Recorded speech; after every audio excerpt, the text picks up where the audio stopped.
Olá, pessoal, sejam muito bem-vindos e bem-vindas ao Foco Acessível, um podcast onde a gente conversa sobre acessibilidade, design inclusivo, diversidade e inovação social. Eu sou Wagner Beethoven e sou um homem de pele branca que usa óculos de lente corretiva, tenho barba grisalha e cabelo castanho curto. E no episódio de hoje, a gente traz aqui quase a fundadora do podcast, né? A pessoa que avaliou o meu trabalho de pós-graduação e trouxe ajudou a trazer esse podcast ao mundo, Janaína Branco, ou como ela gosta de ser conhecida, Jana Branco, certo? Ela é uma designer nascida e criada no Agreste de Pernambuco, apaixonada por gente, história e futuros possíveis. Atua como gerente de projeto e é professora no CESA, que é uma empresa aqui de Pernambuco também, com experiência em gestão de projetos, produtos e desenvolvimento de novos negócios. Transita entre a academia e o mercado, e ela é chiquíssima, porque ela pesquisa economias de inovação e futuro, com passagem na Universidade de Arte, em Londres, e na Universidade de Bolonha, na Itália. Jana constrói pontes entre inovação, redes colaborativas e territórios, expandindo o universo das oportunidades através da inovação. Mas antes da gente começar e dar a palavra a ela, siga o Foco Acessível nas suas plataformas favoritas, ative o sininho para não perder nenhum episódio e aproveite para avaliar em 5 estrelas nos streams, se você curtir nosso conteúdo. E, claro, compartilhe esse episódio para quem também acredita que o design pode transformar o mundo. E muito bem-vinda, Janaína. Muito obrigado. Muito obrigada. Estou muito feliz de estar aqui. Como foi apresentada, sou Jana Branco, sou uma mulher branca, de cabelos ruivos. Estou usando um óculos, lente corretiva, com armação alaranjada. E estou bem feliz de estar aqui hoje, de fato. Vi o podcast nascer, eu tive o prazer de orientá-lo nessa jornada da pós-graduação. E a gente, enfim, discutiu várias vezes sobre como seria o formato do podcast, qual seria o propósito dele. A gente foi, voltou, mas eu fico muito feliz que a gente está chegando nesse número comemorativo. E espero que venham muitos outros episódios pela frente. Maravilha. E a gente já passou das apresentações, né? Eu provavelmente vou passar o episódio inteiro falando com um sorriso na boca, porque eu estou bastante feliz, como o Jana disse, né? Completando 10 edições, né, de podcast. E aí a gente começa a falar sobre a trajetória e a formação, né? E aí você tem uma formação muito focada em design estratégico, você tem um doutorado na Itália, que certamente marcam essa trajetória, né? Quais são as experiências que transformaram e moldaram sua visão sobre o papel do design no âmbito social? Eu sempre gosto de trazer um pouco da história do design, né? Então, a gente parte de um design que antes era muito pautado, centrado no artefato, e a gente começou a entender que, ok, centrado no artefato, mas artefato é feito para pessoas. E a gente começa a entender que as pessoas são o porquê, o para quê, né? É o resultado e é o meio disso, de como a gente desenvolve produtos e serviços. Então, para mim, é impossível tirar o social do design, olhar para o design só enquanto um desenvolvedor de artefatos ou serviços. Para mim, o designer profissional, né, é um ótimo leitor de mundos, leitor de pessoas. A gente é muito desse nosso papel. E aí, essas minhas experiências, de fato, são muito transformadoras, porque eu pesquiso cenários futuros, então eu pesquiso futuros pela perspectiva do design estratégico. E aí, o futuro, para mim, ele tem que ser acessível, ele tem que ser inclusivo, ele tem que olhar para o social, ele é muito pautado nesse social. Eu abraço essa ideia de que eu acho que a resposta para o futuro está no sul global. Então, fui fazer o quê lá no Norte Global, na Itália, né? Eu fui lá pegar meu ouro de volta. Eu fui fazer isso. Eu fui lá entender como é que eles estavam fazendo para saber, tá, o que eles têm que a gente não tem? Nada. Enfim, tudo que a gente tem é muito incrível do lado de cá, sabe? Então, para mim, é transformador sair do meu lugar para entender o quanto o meu lugar é valioso. Para não entender, mas para meio que validar, tipo, é isso. É isso. Fala-se muito sobre Norte Global, mas a gente tá muito além, né? A gente tem respostas muito mais humanas para dar para esses problemas que acontecem no mundo. Então, para mim, a maior transformação é essa. Eu sair do meu lugar, me desorganizar para me organizar, né? Para entender que a resposta está aqui. Recentemente eu falei no evento aí no César sobre a empregabilidade do César School, e aí foi para falar sobre o papel do design, né? E aí eu costumo dizer que os profissionais, eles têm que aprender a ter carinho pelo trabalho deles, pelos projetos que eles fazem, né? Parar de se menosprezar, né? E aí esse pensamento que tu traz, ele bate muito com essa fala de parar de achar que no norte as coisas são mais decentes do que a gente aqui, né? Afinal de contas, eles só são o que são porque puxaram de nós, né? E assim, afinal de contas, o mundo está na mão do norte global a vida inteira, a história inteira. E olha onde a gente tá, sabe? Crise climática, torta à direita, desigualdade social absurda. Então, veja, eles fizeram o quê? Me diz por quê? Por que eles são bons? Se a gente tá onde a gente tá e e eles estão no poder, estiveram no poder. E a gente também precisa repensar, né? O que é poder? O que a gente aqui do Sul Global tem para trazer de novidade? Então, assim, para mim é muito transformador sair do meu lugar e entender que o meu lugar é incrível. É muito interessante isso, e aí eu queria saber, quando você fala de inclusão, quando é que a acessibilidade e a inclusão se tornaram pontos tão importantes no seu caminho como pesquisador e profissional? Eita, faz tempo. Eu sou formada em design, tenho formação de graduação, mestrado, tudo em design. E quando eu estava na graduação, eu fiz design na UFPE do campus do Agreste, né, em Caruaru. Quando eu estava lá, tive uma professora muito querida, a Marcela, que ela foi minha professora de acessibilidade na graduação. Então, esse é um outro ponto. Eu acho que todas as graduações, a formação básica de design, graduação, curso técnico, tecnólogo, deveria, por obrigação, ter, não é uma disciplina, mas ter um eixo de acessibilidade e inclusão, certo? Então, deixo aqui já um pedido. Espero que o universo escute e opere nesse sentido. E quando eu estava na graduação, tive essa disciplina de acessibilidade e eu fiquei apaixonada, porque nesse momento eu entendi que nós, designers, somos responsáveis por desenvolver esses recursos acessíveis, né? Fica nas nossas mãos fazer isso. E aí começou um projeto de pesquisa e extensão na universidade e eu fui bolsista desse projeto. Se chamava SAC, Sistema Acessível de Caruaru, onde a gente basicamente fazia uma pesquisa diagnóstica na cidade de Caruaru para entender como é que estava a cidade, tanto de acessibilidade física como comunicacional, se fazia esse diagnóstico e a gente criou uma cartilha de boas práticas. E aí, gente, veja, isso era o quê? 2016, talvez? Acho que era por ali. Então, vai fazer 10 anos, sabe? Então, assim, se hoje a gente fala em acessibilidade e a gente tem podcast, vídeo, outros recursos, na época era tudo muito escasso. Acessibilidade significava rampa. Acessibilidade significava só rampa, na realidade. Porque, inclusive, muitas das leis de acessibilidade que a gente tem hoje não tinham na época.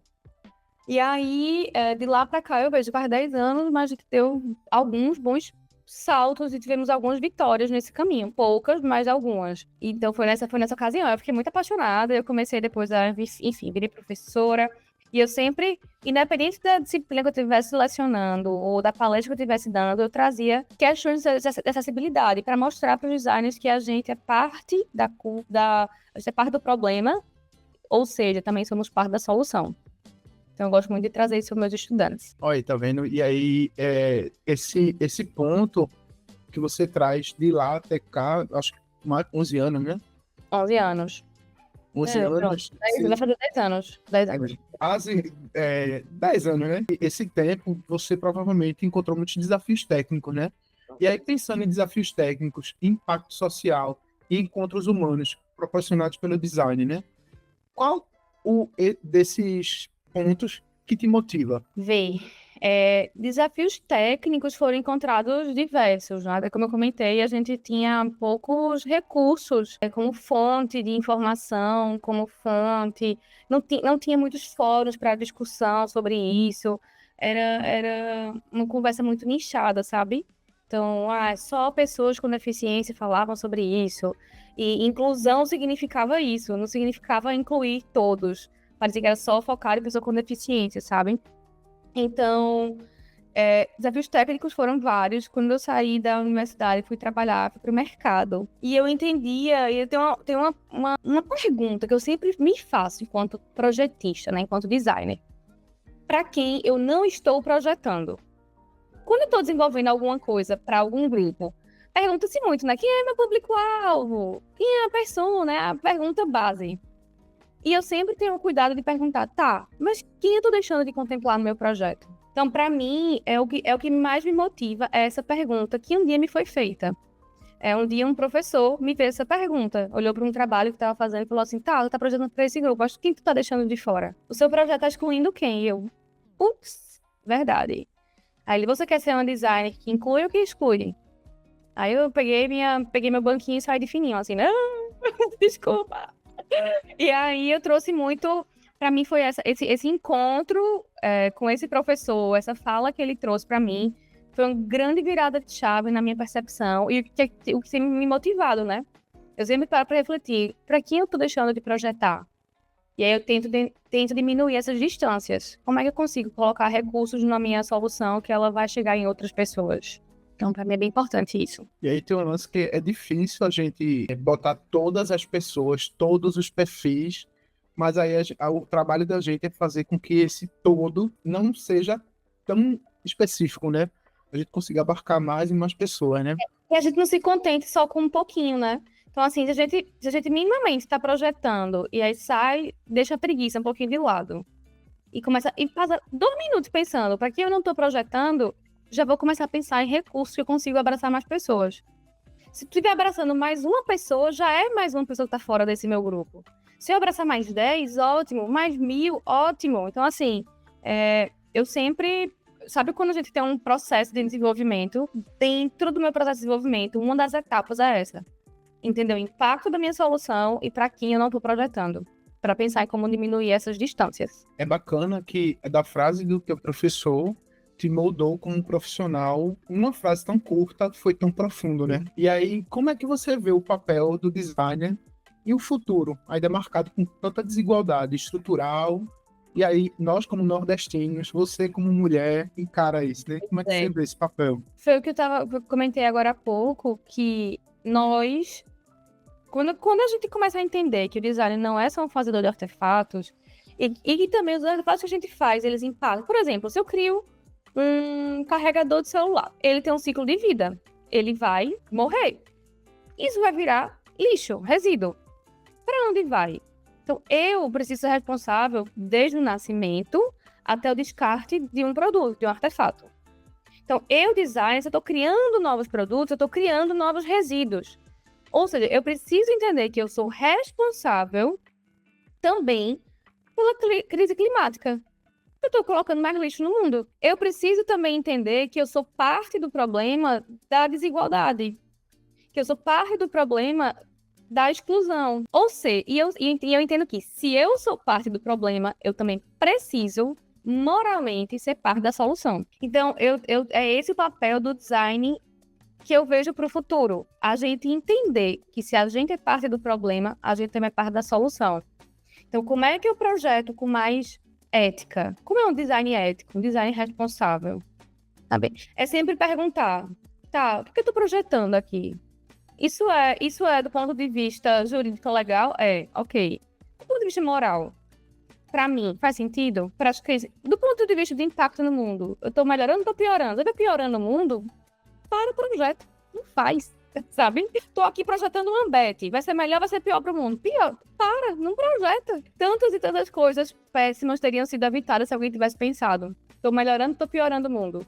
Então, se tá melhorando o mundo, continua. Se tá piorando o mundo, só para. Então, é muito esse o papel do design que eu vejo para o futuro. Se a gente é parte do problema, a gente também é parte da solução. E eu espero que a gente tenha... O meu doutorado, inclusive, é sobre isso. É sobre a gente ter matrizes curriculares de design mais responsáveis para o futuro. Então, só para explicar muito rapidamente como é que eu faço. Eu entendo que os cursos de design, tanto de graduação, quanto tecnólogos, quanto técnicos, eles não atendem às demandas de futuro que a gente tem. A crise climática, a diversidade de perfis de pessoas, não atendem. Eles estão muito focados no fazer técnico ainda.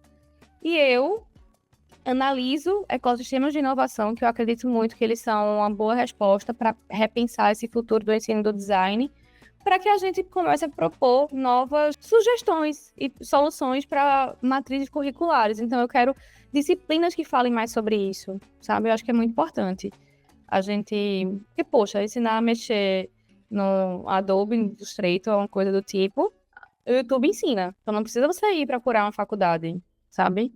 A gente está aqui para outra coisa, né? A gente, enquanto universidade, a gente, enquanto escola técnica, enquanto profissionais designers, né? Respondi?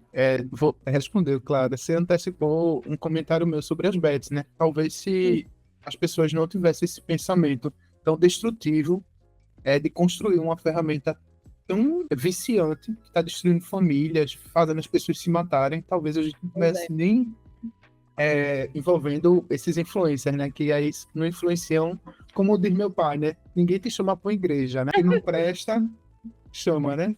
Não, desculpa, só um comentário sobre isso. Eu fico vendo, tava vendo um pouco da usabilidade desses joguinhos. É muito bem feita. É muito bem feita, sabe?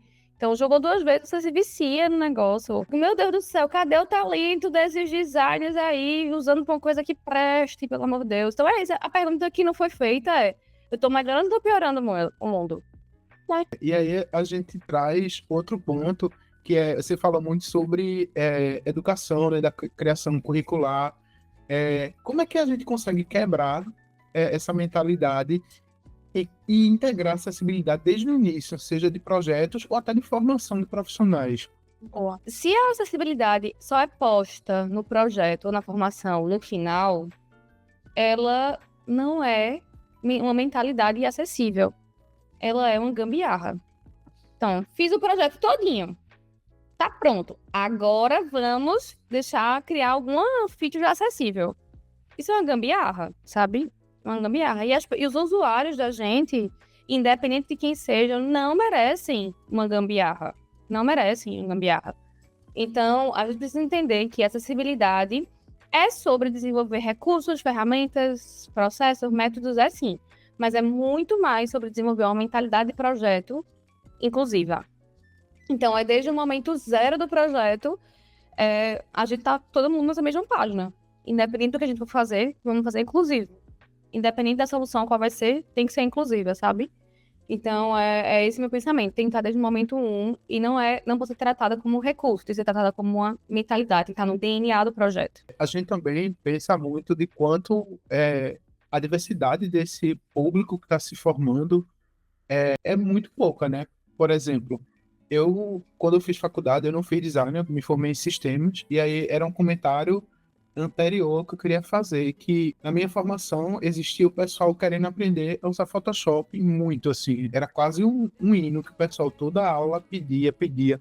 Então, o professor disse, olha, aqui não é uma escola técnica, vocês podem aprender, a gente quer fazer profissionais que pensem, tá? Que consigam questionar as coisas e procurar propor coisas melhores. Aprender Photoshop, vocês vão aprender essa versão, possivelmente a Adobe vai melhorar, vai mudar, e aí se vocês não se atualizarem, vai ser jogado fora.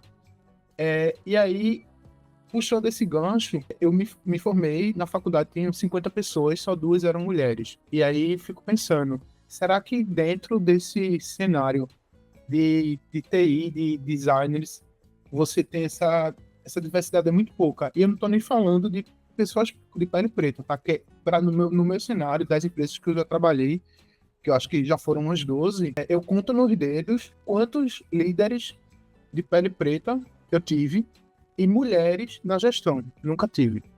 Tá? É outro ponto.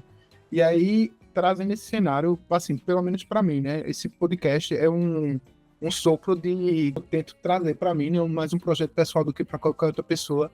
E aí eu queria que tu compartilhasse um pouquinho de algum projeto em que a acessibilidade foi central e gerou um impacto. Perfeito. Inclusive, eu desejo que essa sugestão para, em algum episódio, convidar alguém que trabalhou no projeto do Batom Inteligente, do Boticário, porque eu acho assim, um projeto fantástico, da forma como ele foi pensado do começo até a entrega final, assim, muito, muito bom. Eu trabalhei em vários projetos de desenvolver acessibilidade e que gerou impacto. Mas eu vou voltar para o início da carreira, onde eu comecei, porque para mim onde foi que gerou mais impacto para mim também, enquanto pesquisadora, enquanto designer, que foi o Sistema Acessível de Caruaru. Quando a gente criou as cartilhas, a gente fez as pesquisas e tal e tudo mais. E a gente criou as cartilhas e a gente distribuiu, fez várias físicas. Ainda era uma época onde o digital, obviamente, existia. Peraí, que eu não sou tão velha, né? Mas era muito menos acessível o digital. Então, a gente imprimiu as cartilhas e fomos distribuir em escritórios de arquitetura, em agências de publicidade. E acho que era isso. Agências de publicidade, faculdades e escolas. Então, é basicamente isso. E quando a gente foi distribuir isso, eu lembro, a gente chegou uma vez no Museu de Arquitetura e a arquiteta ficou imensamente feliz. Imensamente feliz. Porque ela falou assim, eu sei que eu sou a profissional responsável por criar esses recursos acessíveis do ponto de vista da arquitetura, mas precisava ter algo para me dizer isso. Ela sabia que o compromisso dela era esse. Mas precisava que alguém tivesse dito, lembrado, veja, seu compromisso é esse, sabe? E aí isso foi logo no começo das distribuições das cartilhas, e aí depois eu peguei essa fala dela, e eu sempre, porque eu ia entregar as cartilhas, eu tinha que explicar qual era o projeto, qual era o propósito e tudo mais, tirar dúvidas. E sempre que eu ia em agências ou em escritórios de arquitetura, eu fazia questão de trazer isso. Eu sei que é sua obrigação enquanto profissional, porque eu trazia responsabilidade também, né? Tipo, você é corresponsável por isso, mas eu acho que é importante ter alguém aqui para lembrar, alguém aqui para trazer essas diretrizes. E aí, como parte 2 do projeto, teve um SAC, né? O Sistema Acessível de Caruaru 2, que era para a gente revisitar os projetos feitos por essas pessoas, por esses escritórios e agências, para a gente entender se houve ou não um impacto. E houve. Principalmente a agência de publicidade, que é onde eu, particularmente, achava que não ia ter tanto impacto, porque a gente sabe que na agência de publicidade é tudo uma correria, tudo para ontem. As pessoas não estão nem aí, não todo mundo, não vou generalizar, mas é tudo corrido, tudo corrido. Então eu achava que não ia ter tanto impacto, mas eu vi que até os outdoors, backbus, tudo que estavam fazendo tinha um pensamento de acessibilidade. E a gente via a aplicação da cartilha. Então, assim, estou trazendo um exemplo que a gente não trabalhou com pessoas com deficiência, não diretamente, mas a gente trabalhou com aquelas pessoas que estavam criando, a gente trabalhou na base, né? Com quem estava criando soluções para pessoas com deficiência, para várias pessoas. E aí, o impacto desse é incalculável, né? Incalculável. Porque a gente estava mudando mentalidade de projeto, mentalidade de um monte de coisa, sabe? Então foi muito interessante isso. E aí, esse profissional que sai de Caruaru e vai para outra cidade, ele carrega isso também, né? Exatamente. Exatamente. E quando a gente fez a pesquisa inicial, a gente viu que quase ninguém usava os recursos. E que depois começou o uso melhor, o uso consciente. Então, eu, publicitário, estou fazendo uso consciente de algum recurso de acessibilidade. Eu, arquiteto, estou fazendo uso consciente. Então, assim, fantástico. É estranho porque a arquitetura, a lei para acessibilidade é bem forte, né? E a turma ainda desrespeita, né? Exato. Só que na época a lei já existia, naturalmente, mas não tinha fiscalização. Hoje tem, mas pouca, mas tem. Na época não tinha. E aí a fiscalização e a lei fica muito com rampa, corrimão, e não outras coisas, sabe? Então, foi isso. E aí tem um lance também, né? Que é fazer, tem que manter, né? Dar manutenção dessas coisas, né? Quebrar uma rampa, ninguém vai corrigir, né? Exato. Na tua experiência, você consegue pensar, consegue elencar possíveis soluções verdadeiramente eficazes e significativas quando o assunto é acessibilidade? Tipo como? Vai, não entendi a pergunta. Por exemplo, se você pegar o contexto de um produto digital, o que realmente pode ser eficaz e significativo? Tá. Eu sempre ando por aí vendo os produtos e serviços e entendendo. E eu sempre fico perguntando, que grupo de pessoas esse produto está excluindo? Então, eu, como projetista, né, como designer, tenho muito essa coisa, essa mentalidade de pensar, quem estou excluindo o meu projeto? Só que por onde eu ando, eu também pergunto, quem projetou isso excluiu quem? para poder entender, me colocar no lugar do outro, porque eu acho que projetar nasce dessa relação de tentar ao mínimo ter essa empatia, que hoje empatia é uma coisa meio utópica, mas assim, essa aproximação com a realidade do outro. E eu sempre digo que o artefato que foi criado, que ele respeita todas as regras de design universal que eu conheço, que só existe um que eu conheço. Que eu acho, sabe uma coisa que alguém criou? Você fala assim, meu Deus, eu queria ter inventado isso. Pronto. É a porta eletrônica. Eu comentei isso uma vez, acho, na tua aula. É a porta, aquela porta automática, perdão, porta automática, aquela de shopping center que ela abre. Porque aquela porta, ela respeita todas as premissas de design universal, inclusive. Porque ela vai abrir igual para todo mundo. Não é assim, se você é uma pessoa com nanismo, eu vou abrir na cor verde. Se você é uma pessoa alta, vou abrir na cor branca. Não, ela vai abrir da mesma forma para todo mundo, sem causar nenhum constrangimento. Então, é o único artefato que eu conheço, o único que eu acho assim, fantástico. E eu acho bom ser uma porta automática, que parece uma coisa assim, meu Deus do céu, eu achava que Jana ia trazer aqui um super app, mega blaster, master. E eu digo, não, gente, é no simples que mora o rico, sabe? É na coisa que parece boba, trivial, que mora a grande... Meu Deus, que coisa incrível, sabe? Que coisa incrível. Aí você deu 2 exemplos, né? Pessoas com nanismo e pessoas altas. Mas aí todas as pessoas, independentes da característica. Exatamente. Se você é uma pessoa com deficiência temporária, por exemplo, também vai abrir igual para todo mundo. Se você, enfim, não importa. Você tá carregando um monte de sacola, tá carregando um carrinho de feira, não importa. Vai abrir igual para todo mundo. Eu espero que essa fala, quando as pessoas estejam ouvindo, elas consigam transcender o digital, né? Eu pedi um exemplo digital, você veio com esse exemplo do físico, né? E aí, não tinha... não, eu perguntei, no dia a dia fazer coisas digitais, né? Mas aí você leva em consideração que os designers ou os projetistas, né, como você gosta de falar, consigam pensar além, né? Que o impacto aí é muito maior, né? E no digital, veja, os recursos de acessibilidade que a gente tem utilizado no digital são sempre os mesmos, sabe? A gente tem uma série de regras e normas que nos trazem essa base para a gente, mas todo mundo utiliza o mesmo, o recurso financeiro não ser enorme. Enfim, desculpas tem muitas. As desculpas são dadas, são várias. E sempre que é utilizado algum recurso de acessibilidade no digital, é com pouquíssima criatividade, sabe? Me parece coisa preguiçosa. Meu Deus do céu, a pessoa que projetou isso aqui estava com preguiça porque só usa tudo do mesmo jeito.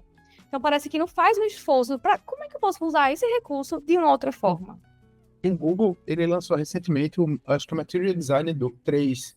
E aí ele traz muita cor, né? E aí a motivação do Google era para você fazer um aplicativo mais divertido, né? Porque tudo era muito monótono, né? Pois é, e divertido para quem também?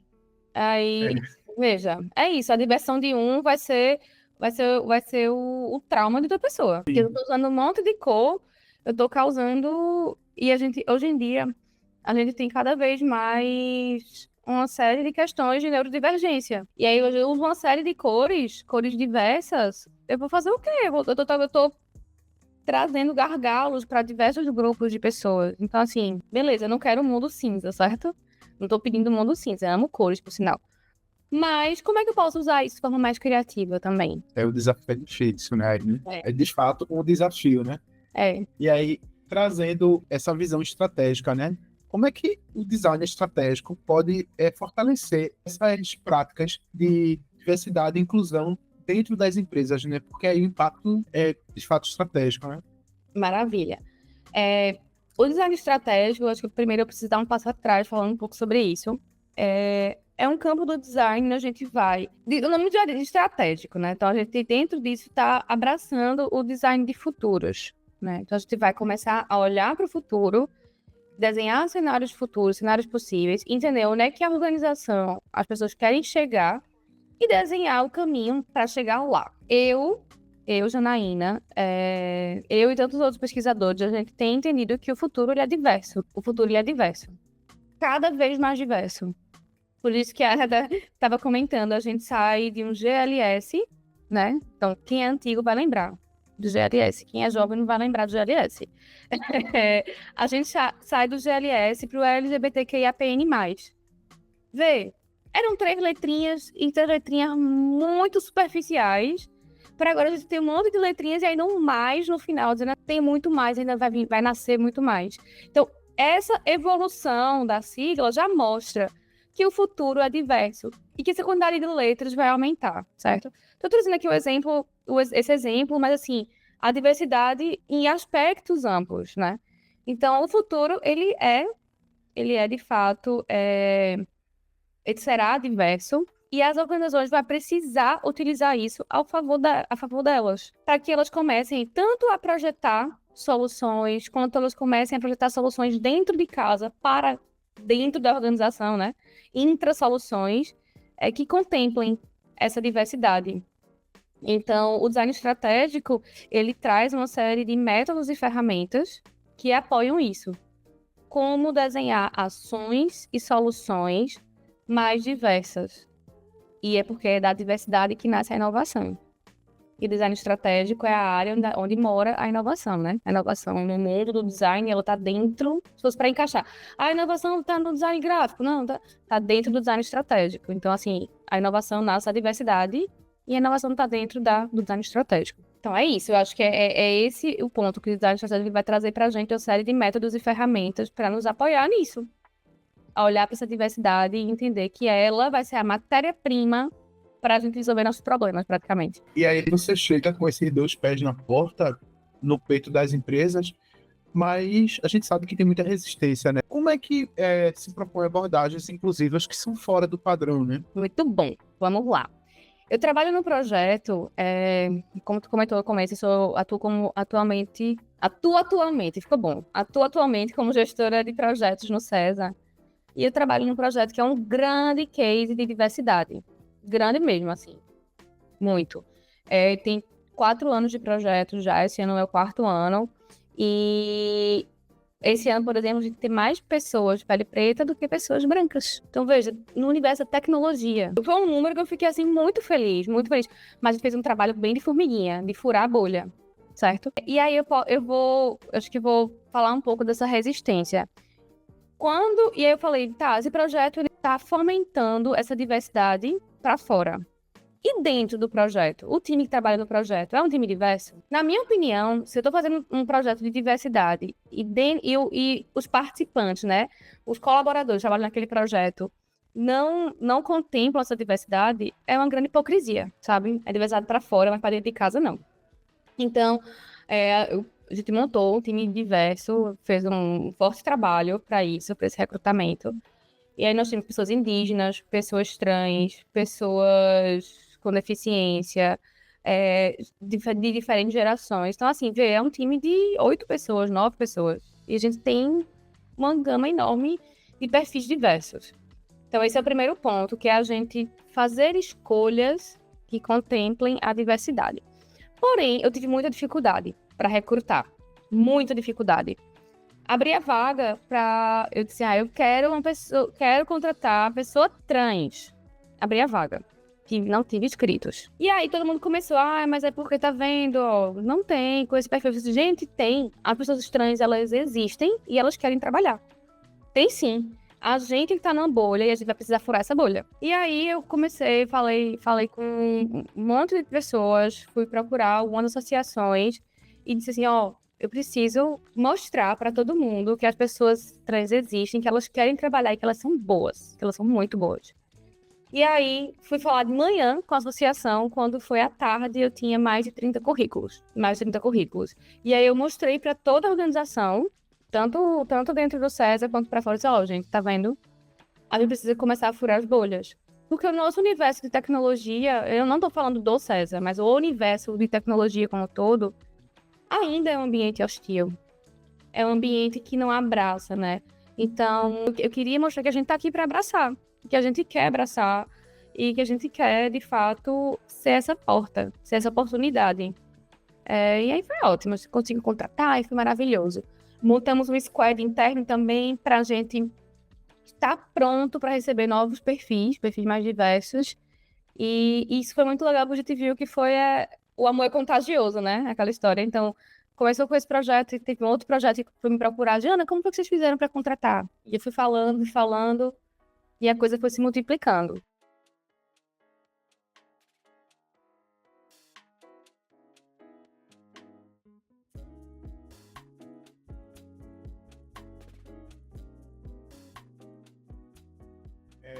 É interessante isso, porque existem vários projetos associados à TI, de colocar pessoas LGBTs, né? E aí existe um projeto chamado Pajubá, aqui em Pernambuco, que ele é especificamente para treinamento de travestis e transexuais, né?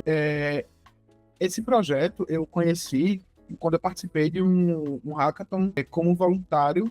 Esse hackathon era para trazer pessoas lá do Ibura. Para quem não conhece, aqui em Pernambuco, Ibura é um local que tem muitas comunidades, tá?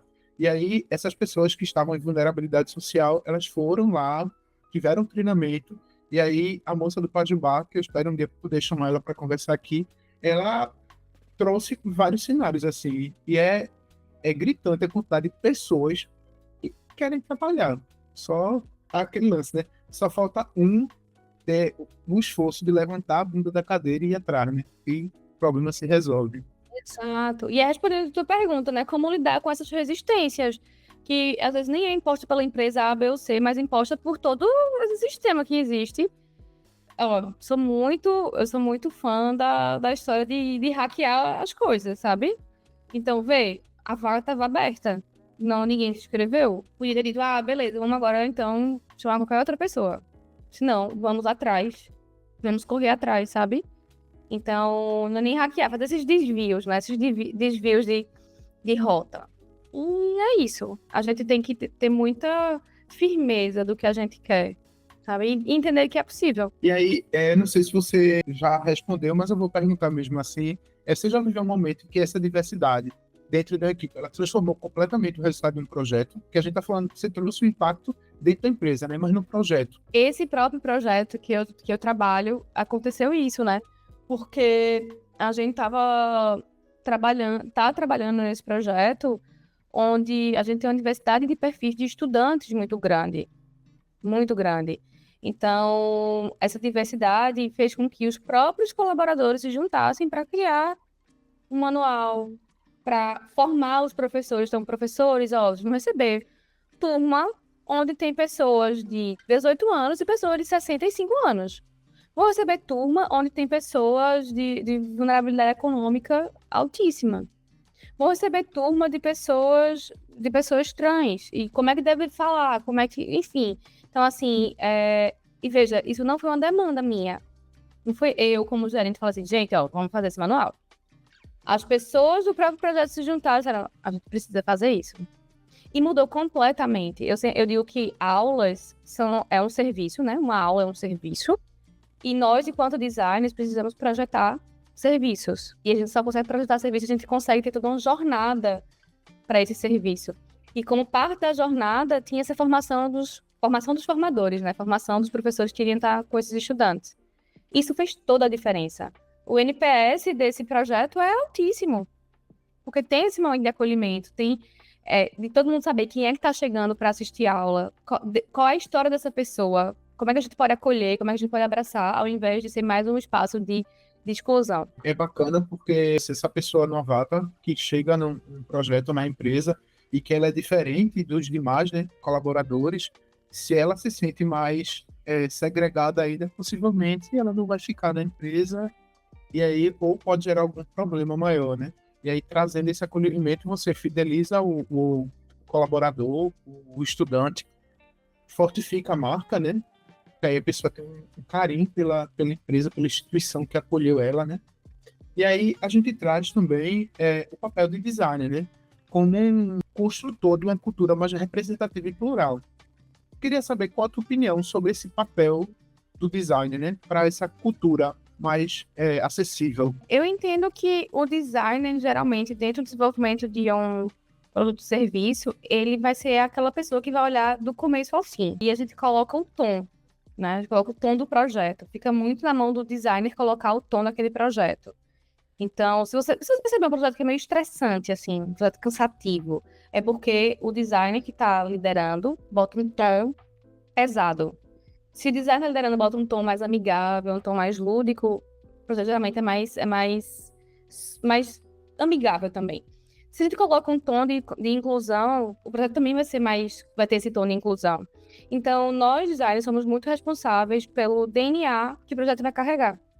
Não só o DNA da solução, mas o DNA do processo de projeto, da gestão de desenvolvimento.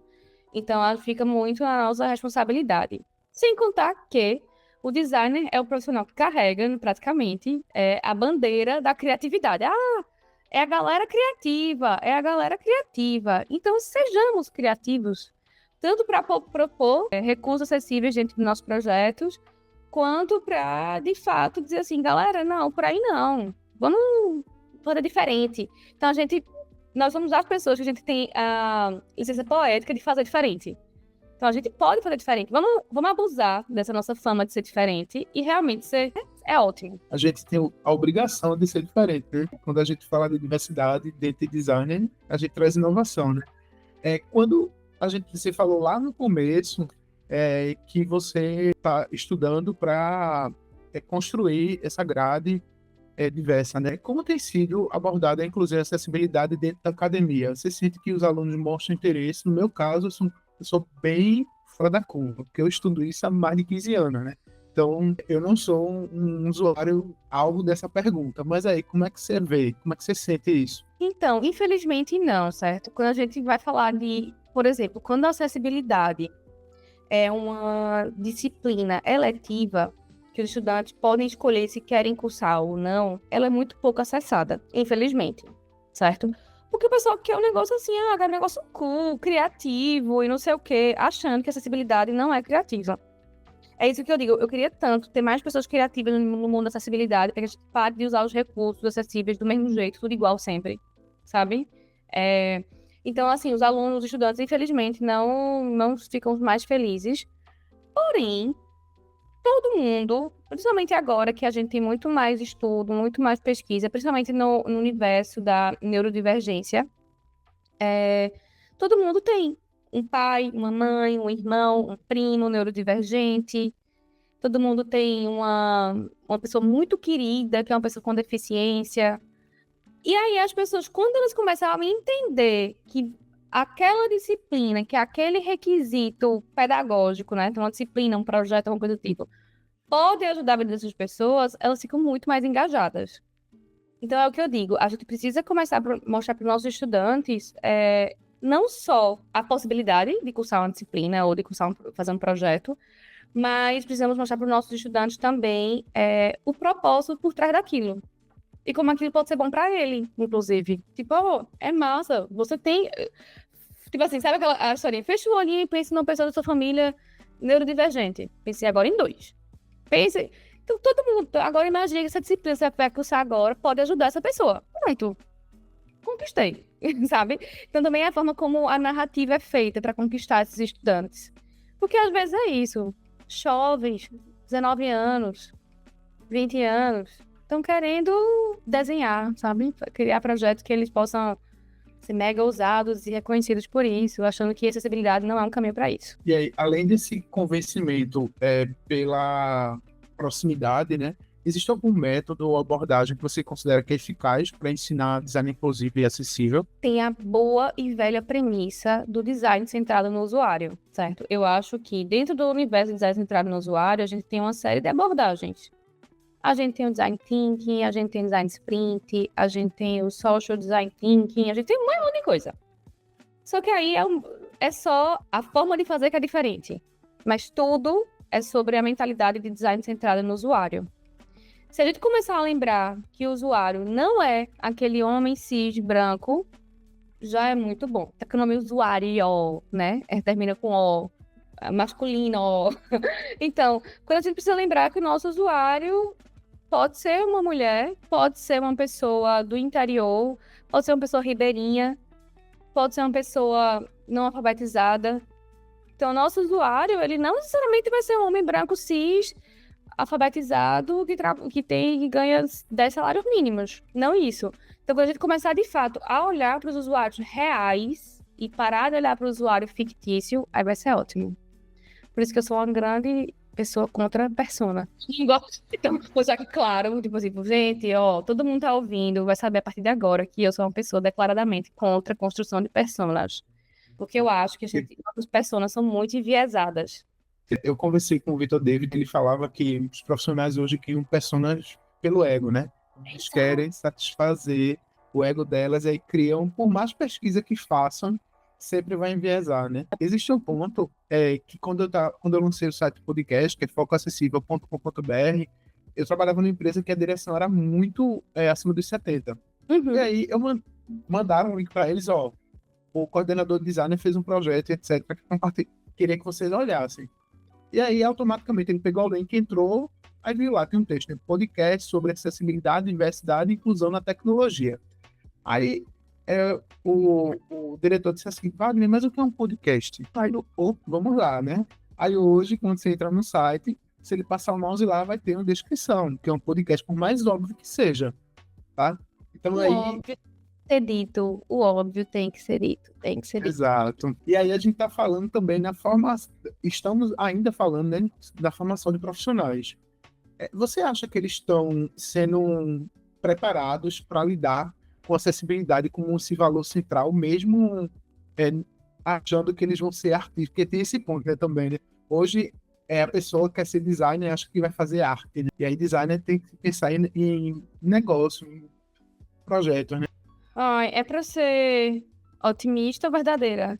Acho que verdadeira, né? Veja, um ponto positivo é que essa geração de agora, ela tem muito mais propósito, sabe? Então, ela é muito mais motivada por propósito do que as anteriores, que era muito mais motivada pelo pagamento de boleto, certo? Eu sou uma geração de transição, então eu tenho meu propósito, que são meus propósitos, meus valores enquanto designer, e tenho meu objetivo, que é diferente do meu propósito, tá? Então, objetivo de carreira, objetivo de pagar boleto, enfim. A geração atual tem mais o objetivo, tem um olhar mais de propósito. Só que, às vezes, parece que o propósito ainda é muito egoísta. É o propósito daquela pessoa. Não é o propósito coletivo. Então, eu tenho sentido que a coisa está menos coletiva, sabe? Menos aberto a pensar no outro, menos aberto a pensar no entorno. Então, pelo ponto otimista, temos estudantes agora olhando muito mais para o propósito. Pelo ponto menos otimista, eles estão olhando para o propósito deles e não para o propósito coletivo. Então, assim, de fato, eu não consigo opinar. Não consigo opinar, porque eu não sei se eles estão preparados para lidar. Eu acho que eu vou dar um voto de confiança. Tipo, galera, vamos pro mercado? E aí a gente vê como é que vai funcionar, sabe? Mas eu vou botar fé nesse propósito deles. Quando eu fui conversar com os estudantes, eu acho que foi esse mês de maio, lá no César, o coordenador do curso disse assim, amigo, fale com o pessoal que eles têm que entender que aqui eles têm que ser profissionais, né? E aí profissionais, eles têm que gerar valor para as empresas que estão tratando. E daí só geram valor se fizerem que os usuários usem o produto, né? Afinal de contas, fazer um produto que ninguém vai usar não faz muito sentido, né? Mas é muito complicado hoje em dia a gente pensar que o pessoal está se isolando cada vez mais, né? Esse senso de comunidade está sumindo, né? Jana, a gente está falando aqui da formação de profissionais, mas queria perguntar sobre inovação, né? Que tipo de inovação em design, lembrando de maneira muito positiva, né? Que tipo de inovação tem inspirado você ultimamente? Muito bom. Eu acho que meu percurso enquanto designer está muito atrelado ao meu percurso enquanto ser humano, sabe? Então, eu tenho 11 anos de terapia. É meu relacionamento mais longo. Faço terapia há 11 anos. Então, a minha terapia serve para eu, Janaína, pessoa, eu, Janaína, profissional, que não existe uma diferenciação, né? Não vira uma chave. Mas me fez evoluir muito como designer e eu comecei a olhar o que para mim, Janaína, né, na minha percepção, é uma inovação que gera valor, sabe? Qual é a bandeira que eu quero carregar em relação à inovação? Que é isso, tem as bandeiras, né? Inovação tech, inovação baseada em sei lá, enfim. Então, para mim, a inovação que tem me inspirado ultimamente é a inovação que ela é co-criada.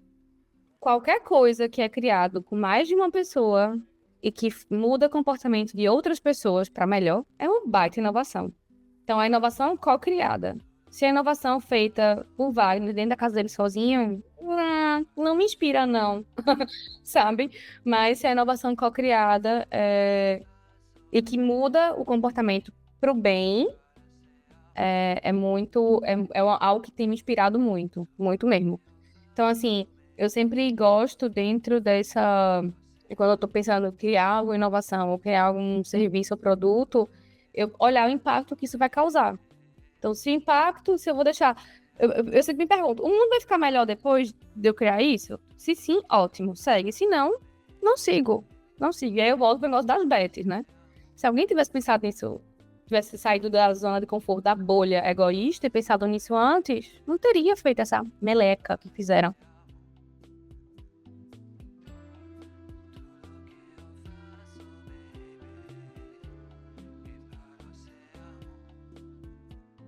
É complicado, né? E aí vou ter que fazer algumas perguntas associadas a gênero, né? Eu sei que isso é um tema que talvez seja gatilho para algumas pessoas, né?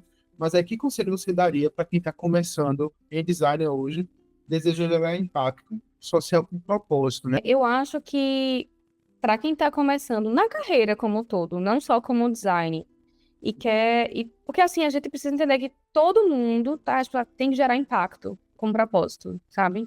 O caixa do banco que está lá atendendo tem que gerar impacto com propósito. O motorista do Uber tem que gerar impacto com propósito. A forma como ele atende, a forma como ele acolhe, a forma como ele entende. Então, para quem está querendo gerar impacto e atuar com propósito, eu acho que a gente precisa ter muito, muito carinho na fala, muito carinho em como colocar. Eu tenho diversos desafios quando tem colegas que são um pouco mais conservadores e a gente ser mais aberto para gerar impacto, ou a gente só quer gerar impacto para o bolso, sabe? E eu tenho uma fala muito didática. Então, o que eu peço é assim, gente, vamos ser mais didáticos? Vamos ter o carinho de explicar para aquela pessoa, porque às vezes ela está vindo de um universo tão de negócios, de um universo tão ambicioso, que ela não vai olhar para nada fora daquilo. Então, em vez de a gente ir lá e metralhar e cancelar, que agora tá na moda, né? Tipo, cancelar por tudo, bora tentar ser mais didático, sabe? Bora tentar indicar o podcast. Tipo, escuta aqui, ó. Vem cá, escuta aqui, pra tu ouvir. Então, o conselho que eu dou para quem está começando é isso. Bora ser carinhoso nas nossas colocações, vamos ser didáticos, para que a gente consiga gerar impacto pela fala de carinho e fala de amor. Porque se a gente acaba sendo extremamente grosseiro ou algo do tipo, a gente está prestando de serviço, sabe? Infelizmente, eu tenho visto muitas colegas, principalmente mulheres, da luta feminista, muitas parceiras que eu sou apoiadora dos mesmos valores, mas que eu senti de uma abordagem um pouco... que às vezes eu tenho um pouco mais... Cruenta, né? Exato, mas que acaba parecendo um desserviço, sabe? Eu digo, ô mulher, faz isso não. Então é um pedido que eu deixo, inclusive. E aí, puxando, né, esse mote de mulher, você consegue compartilhar com os seus principais desafios por ser mulher em um ambiente predominantemente masculino e dentro da tecnologia tão machista? Consigo, se quiser uma lista, top 10 momentos hostis que eu vivi, hostis e misóginos. Vê, e eu tenho alguns agravantes, né? Eu sou mulher do interior. Eu moro em Recife, eu moro em Recife eu já vim morar aqui, já era um profissional da área. Então, quando eu vim, eu era desacreditada por ser mulher, desacreditada por ser do interior, porque, né, me perguntaram já se lá tem energia elétrica. O pessoal daqui perguntou. Assim, e olha que meu interior é Garanhuns, viu? Eu digo, meu amor. Mas assim, a pergunta não foi por falta de informação, né? Era por excesso de querer me constranger. E eu ainda tenho um outro agravante. Eu me considero uma pessoa carismática. E eu acho que, pra mim, o meu carisma não é uma vulnerabilidade. É uma virtude. Eu tenho muita clareza disso.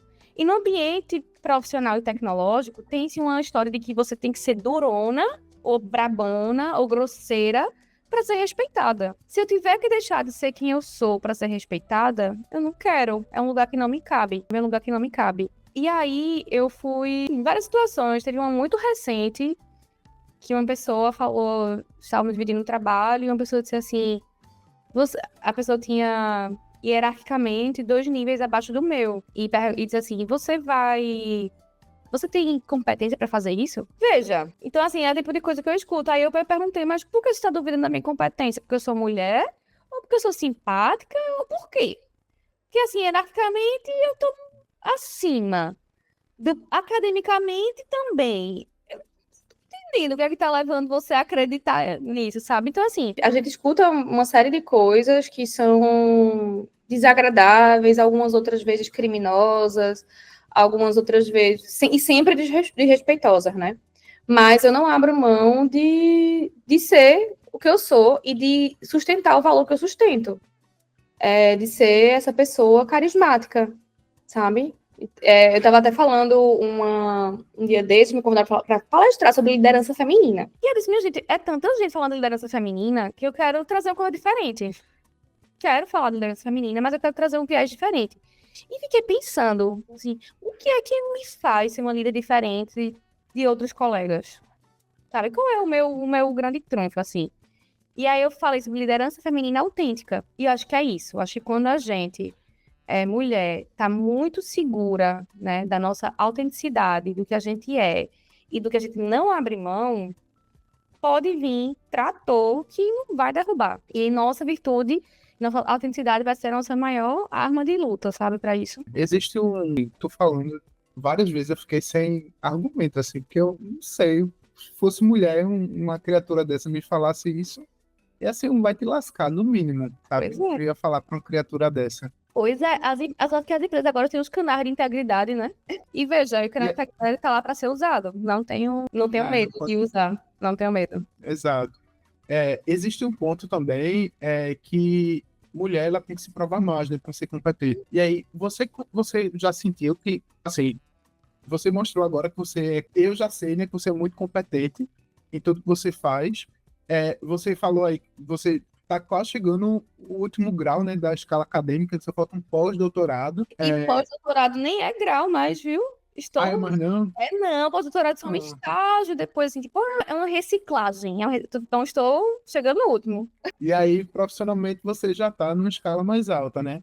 Mas você consegue sentir que precisa provar mais ao longo dessa jornada para dizer assim, eu sou bom o suficiente como você? O tempo todo, Wagner, o tempo todo, até hoje, sabe? E veja, eu, apesar de ser forte e de falar, e de ter uma postura carismática, eu me sinto muito mal, muito mal. Eu me questiono todos os dias. Eu tô até trazendo algumas vulnerabilidades minhas, sabe? E às vezes eu choro, tipo, meu Deus, por que tem que ser mais difícil? Ah, socorro! E assim, às vezes eu já me questionei muito se eu deveria ter uma postura mais rígida. A postura rígida, ela nasce da postura masculina, masculinizada. Então, eu lembro que quando eu comecei na carreira, sempre que eu ia ter reuniões importantes, eu usava um blazer. E aí, o blazer é uma forma de masculinizar as nossas habilidades. É dizer assim, gente, apesar de ser mulher, estou aqui vestindo um artefato de moda que foi feito lá atrás, né, para ser usada por homens em ocasiões onde ele precisava demonstrar respeito. Mostrar poder, né? Demonstrar poder. E veja, para quem não tá me vendo, ninguém tá me vendo na realidade, não tá todo mundo me ouvindo. Eu sou uma mulher que eu estou usando roupa estampada, brincos, formas geométricas diferentes, bem assimétricos. Eu sou uma pessoa estampada, colorida. E eu sou uma gestora. E eu chego nos lugares para palestrar em eventos nacionais, outras coisas. Tá todo mundo cinza e preto e eu tô lá colorida. Porque eu preciso eu me afirmo com a minha fala, com a minha colocação. E antes eu precisava me afirmar com a forma como eu me mostrava, como eu me apresentava. E sempre dizendo assim, eu sempre dizia assim, quando eu ia falar, mas eu sou mestre em não sei o quê, não sei o quê, mestre em design da informação. Antes de dizer que eu sou, como hoje me apresento assim, sou uma designer, nascida e criada no Agreste Pernambucano, porque para mim isso é a minha maior referência, sabe? Minha maior referência. Então, assim, hoje eu me sinto muito mais segura, de novo, 11 anos de terapia, me sinto muito mais segura para sustentar quem eu sou, sabe? Sendo uma mulher do interior. E tudo aquilo que antes falavam para mim que era fraqueza, ser mulher, ser do interior, ser designer, que é, como é, uma profissão artística, e por ser artística diziam que era menos importante do que outras, para mim hoje minha maior certeza, sabe? A minha maior força. Dizer, sou do Agreste, sou mulher, sou designer, e aí o resto, eu ter feito um mestrado, um doutorado, não sei o quê, é só consequência de que eu realmente sou.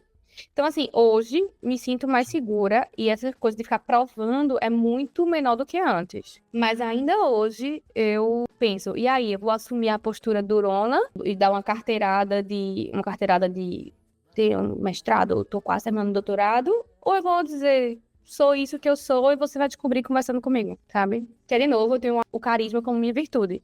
E aí eu uso e abuso. De fato, é importante isso. E aí, queria perguntar a você, se você, eu sei que já sei a resposta, né? Mas como é que você enxerga a contribuição das mulheres para as construções de soluções mais inclusivas e humanas? Nossa senhora, perfeito, né? Eu, inclusive, eu sempre falo, quando alguma coisa dá errado, assim, eu digo, ai meu Deus, quem fez? Foi homem. Falo brincando, naturalmente.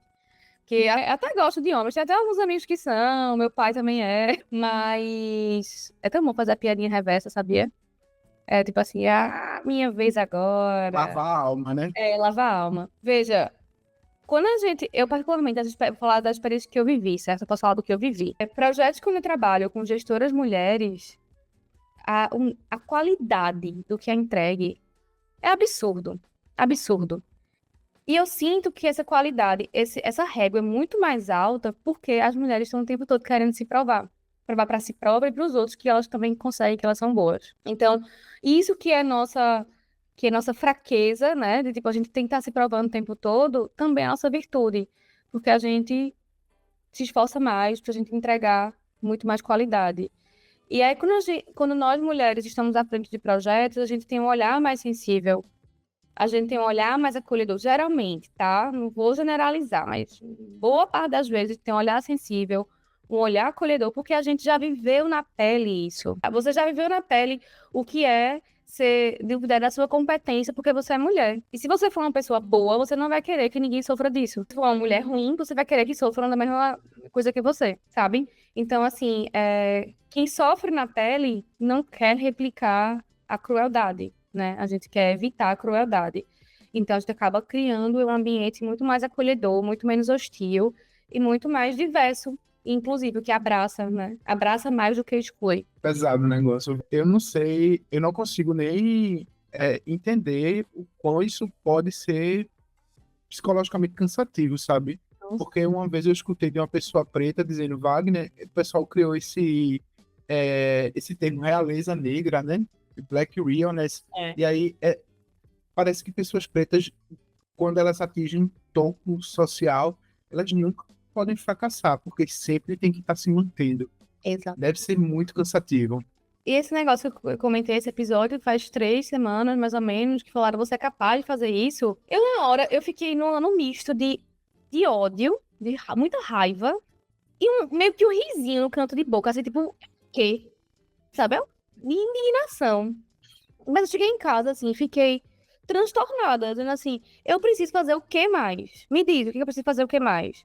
E eu comecei a refletir, será que eu fiz o doutorado porque eu quis ou porque eu precisava provar para alguém que eu era boa, sabe? Será que eu fiz? Será que eu fiz? E aí veio uma doideira, eu fiz porque eu quis. Então você começa a se questionar se tudo que você fez na sua vida é porque você realmente quis ou porque você estava provando alguma coisa para alguém. E nessas perguntas eu me respondi que sim, várias vezes eu fiz alguma coisa porque eu estava precisando provar alguma coisa para alguém. E coisas que drenaram minha energia. Que todo esforço que a gente faz tem a nossa energia, pro bem ou pro mal. Eu tava querendo Sim. provar o quê pra quem, sabe? E aí, o meu coleguinha, homem, fica lá, deitado na rede, enquanto eu tô provando alguma coisa pra alguém. Existe um termo que a psicologia lançou, eu não sei se é agora, né, mas eu conheci recente, chamado a crise do menino perfeito, né, ou da criança perfeita, que é o LGBT, que tem que ser o mais querido, mais inteligente, mais excelente, porque a família não aceita, sabe? Mas aí, Jana, Pode falar. No comentário. E aí agora sempre tive essa postura, né? Até porque veja, eu sou uma mulher criada no interior, numa família tradicional do interior. Eu sou a única mulher da minha casa. Então, eu criei para viver o conto de fadas projetado, sabe? E dentro desse conto de fadas, eu já vi várias vezes assim, Janaína, na época do ensino médio, você vai fazer design, você é tão inteligente, por que não faz medicina? Oh, meu Deus. Então, assim, tinha um conto de fadas projetado para mim. E aí, muitas vezes eu segui esse roteiro que tinha escrito, e outras vezes eu não segui, porque eu simplesmente não me adaptei ao roteiro. E agora, eu simplesmente não faço mais esse esforço de tentar seguir esse roteiro, sabe? Mas sim, é muito cansativo, e hoje parece que às vezes estou na fase meio que da revolta. De às vezes assim, eu errei, e agora eu quero falar. Eu errei, eu tenho a capacidade de errar, e ninguém vai apontar o dedo. Sabe aquela coisa, se você sempre estava tentando acertar, que agora você cansou de acertar, e você quer só mostrar que você também pode errar, sabe? E é isso. Também posso errar, minha gente. E aí essa bagagem, ela é feita muito com o que você vive, né? Quem está próximo de você, né? E aí, como você já falou algumas vezes, né? Positivamente ou negativamente, mas eu queria perguntar, positivamente, quais são as referências que você pode compartilhar para os ouvintes, né? Muito bom. Eu tenho referências, e às vezes minhas referências não são grandes nomes popularmente conhecidos, sabe? Porque eu acho que a referência é que está no dia a dia trazendo exemplos. Então, eu tenho exemplos de colegas que foram muito importantes para mim. Tem uma queridíssima aqui de Recife, Dea Gomes, que eu sou apaixonada por ela. Ela trabalha muito com design social e ela que fez esse abrir de olhos, né, para esse universo. Ela que sempre questionava. Eu entrei no SESA, ela trabalhava lá. Eu entrei muito novinha, assim, muito novinha não, tinha, sei lá, 28 anos, mas muito bobinha eu era. E ela que dizia assim, Jana, você consegue ver propósito nisso? E isso me motivava, sabe? Dizia assim, meu Deus, eu preciso ver propósito nisso. Jana, você tá vendo que você tá gerando impacto na vida das pessoas? Então, assim, ela é uma pessoa que me influencia muito, até hoje, a gente é amiga e ela é muito querida. Então, depois procurem ela no LinkedIn, Dea Gomes, ela é ótima. É uma outra pessoa, também recifense, que para mim é uma grande fonte de inspiração, Ana Uriarte. Ela é uma empreendedora, tem uma startup aqui de Recife, a Quark. Inclusive, a startup dela desenvolve habilidades socioemocionais em estudantes de ensino médio e ensino técnico. Então, assim, para mim, ela é um grande exemplo de resiliência, porque empreendedor, tem que ter muita resiliência. De resiliência e de propósito. De levar propósito e de ter um propósito escalável, sabe? Então, eu tenho muito... E, claro, que mulheres da minha vida como um todo, professoras que me acompanharam, essa Marcela que eu falei, né? Que lá atrás me apresentou acessibilidade no design, que eu fiquei apaixonada. Então, eu tenho uma bagagem de mulheres que me trouxeram até aqui. Mães, avós, pessoas que vieram antes, né? Para que eu pudesse agora estar tá trilhando com muito menos aperreio. Pessoas se aperrearam muito mais antes, sabe? Outras mulheres se aperrearam muito mais antes, sofreram muito antes para que hoje eu possa estar trabalhando, eu possa estar falando. Estou aqui, ó, num podcast. Quando é que uma mulher poderia estar num podcast? Se essas outras não tivessem vindo antes, sabe? Então, assim, tenho muitas dessas referências e do dia a dia. Muitos colegas, muitos pares meus, que são pessoas que me incentivam e me estimulam a não desistir, porque é isso. A não desistir e não perder meu réu primário. E aí todos os links todas as pessoas que Jana falou, eu vou colocar na descrição, e aí o pessoal pode ir atrás e entender um pouquinho, né? Porque essas pessoas que ela compartilhou são tão admiráveis, né? Aí eu queria também saber como é que as pessoas podem entrar em contato com você, né? Você é muito presente nas redes sociais. Então aí é a hora do teu jabá. Perfeito. Gente, vai no LinkedIn. Eu demoro para responder, né, Wagner? Ele mesmo sabe disso. Demora. Demora, no LinkedIn demora um pouquinho. Mas assim, em uma semana eu respondo. E se for urgente, me manda e-mail. Gente, eu amo e-mail, amo e-mail. jcb@cesa.school. Me manda e-mail, que eu amo de paixão. Vou deixar o meu e-mail da Cesa School e meu e-mail também o outro, o meu pessoal. Preciso me procurar. Bacana. Mas o LinkedIn tá aí, ó. Gosto bastante dele. Respondo, juro que eu respondo, demoro, mas respondo. E aí a gente chega, infelizmente, eu não posso passar muitas horas, né, Janaina? Passou o dia falando aí. A gente chega no final, mas eu queria saber se você tem alguma mensagem para falar para nossa audiência ou falar alguma coisa que não foi perguntado, né? Maravilha. Eu peço que vocês sempre se perguntem, sabem? É essa pergunta que eu quero deixar que vocês façam sempre. O que eu estou fazendo? Tá transformando o mundo num lugar melhor ou num lugar pior? E aí, se for num lugar pior, pare de fazer, sabe? Não, descontinue. Ah, Jana, mas se eu não fizer, um outro vai fazer. Deixa, não carrega essa culpa, não. Porque, de repente, se um outro tá também ouvindo esse podcast, ele também não vai aceitar, sabe? Então, aí, a gente começa a espalhar essa palavra por aí, a gente consegue, de fato, transformar o mundo nesse lugar muito mais consciente da inclusão. Que a inclusão não pode ser apenas uma obrigação, uma lei. Claro que é importante que seja uma obrigação, uma lei, mas tem que também ter consciência, essa consciência da inclusão e da acessibilidade. Então, Ai, quero deixar parabéns, peraí, calma. Parabéns pelo 10º episódio. Tô muito feliz com o convite. maravilha.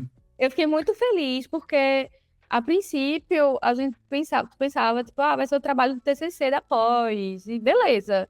E aí, quando eu vi que continuou, eu digo, caramba, muito bom. Gostei. Então, parabéns, Wagner. Eu sei que a gente tem uma vida acontecendo e esses projetos paralelos que a gente abraça, de fato, fazem parte do nosso propósito. Então, e saiba que esse seu projeto ele está contribuindo para um mundo melhor, então continue fazendo. Muito obrigado, Jana. Eu queria muito agradecer pela sua generosidade, né?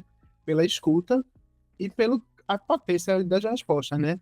Afinal de contas, 10º episódio, eu não podia chamar outra pessoa, a não ser a pessoa que me inspirou tanto, né, a fazer isso. E aí, pessoal, se você ficou até aqui, né, não se esqueça de seguir o podcast nas redes sociais. É importante essa avaliação também, compartilhar nas redes e acompanhar a Jana também nas redes sociais, né? Os links vão estar na descrição. Até o próximo episódio Foco Acessível, onde a gente está tecendo inclusão, principalmente com propósito, uma conversa de cada vez, né? Acessibilidade, cedo ou tarde, vai impactar a sua vida.